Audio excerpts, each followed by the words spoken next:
you're really underestimating yourself. Hi everyone, this is Zio from Zatotels. I wanted to go into a little bit further of a deep dive about my previous post for the Demon Bear. And for this video, I want to talk about how important it is to journal and to not put so much pressure on yourself about what you're putting in your journal. I'm sure a lot of you have a bunch of journals that have just a few pages in them, drawn in them, and then you go and get another one. You probably have 20 of those just like that. But if you were to compile everything that you've made in all your halfway through journals, then I think you could find a lot of things that have potential. It seems that when we hear about journaling, like the main idea that we get is writing about the facts of our day and just about our feelings. And when I do the journaling, I mostly wind up journaling when I'm having a rough time, or like I'm sad, or I'm going through some shit, you know?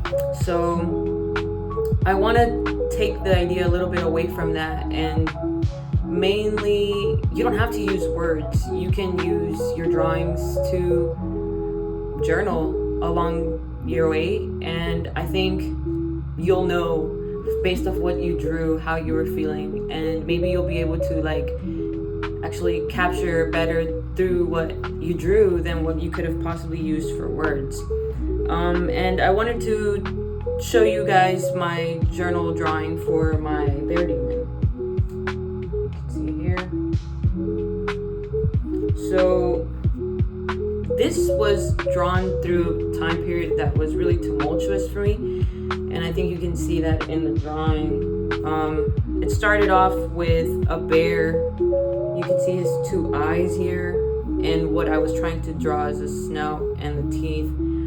But then I added these other eyes out here, and that was the demon part of the bear.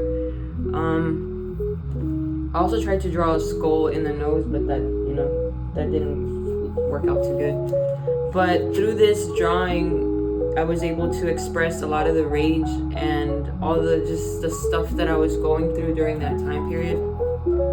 After I made this, it obviously sat in this journal for a really long time. And by the way, I got this at the Dollar Tree, so there's no excuses as to where you can get your journals from.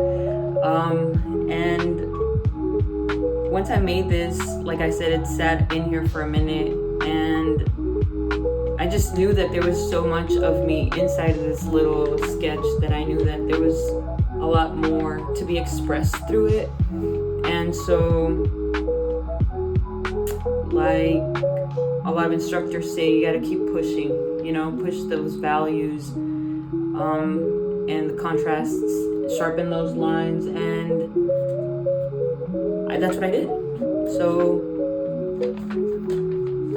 the next step after that was creating this, and this didn't always look like that. It was made with charcoal pencil and just charcoal sticks, kneaded erasers, and then sometime afterwards I added the black ink that you see here, and in some of the darker expressions of this drawing. And I think this is a lot more vicious, and it even further expresses what I was trying to convey in that other journal drawing, And I don't know the exact time period, like I said, but I know that when I see this, I remember, and I can tell that it's not a defeated bear, it's an angry, ferocious looking thing that just isn't done with this, And I think for me, it was really important to channel what I was feeling there so that I could pull myself out through the creation and I would say the transmutation of those feelings into this art piece. Once this was made, I knew that it was something that I wanted to further create upon, and I turned it into a t-shirt. I sent that file to a friend, and he helped me make this shirt. And this was one of the first shirts that I ever made. It's a DTF print. done on a heat press, and it's the same drawing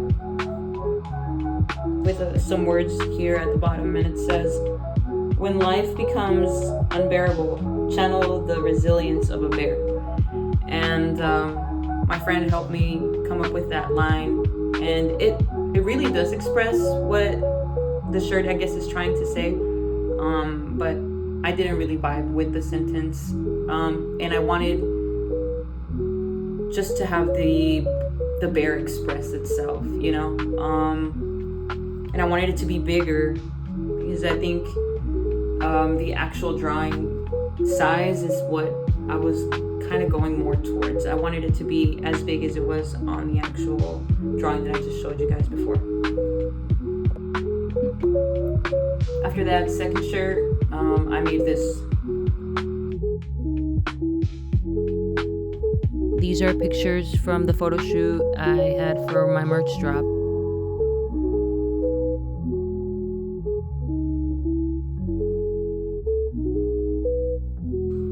That final t-shirt, I feel, conveys more of what I was trying to express through the drawing that I made on my journal. It was hard to put that on a t-shirt, especially if I felt like other people were gonna wear it and they don't really know what it meant to me. So I wanted to create this video to kind of give a little bit of backstory on the birth of that design, pretty much. I want to emphasize on going further on those things that you think may not have a lot of value per se initially, but I think that you're really underestimating yourself. Keep trying, push it further. When you think that's done, I'm sure there's more you can push, you know, and be resilient with your art. Believe in yourself. Don't give a shit about what other people think, obviously, you know. Make sure that you pursue that speaks to you. And with that, I want to leave you some pictures of the photo shoot that we did for my brand, Zootoptales. If you want to check us out on Instagram, you'll see some links right there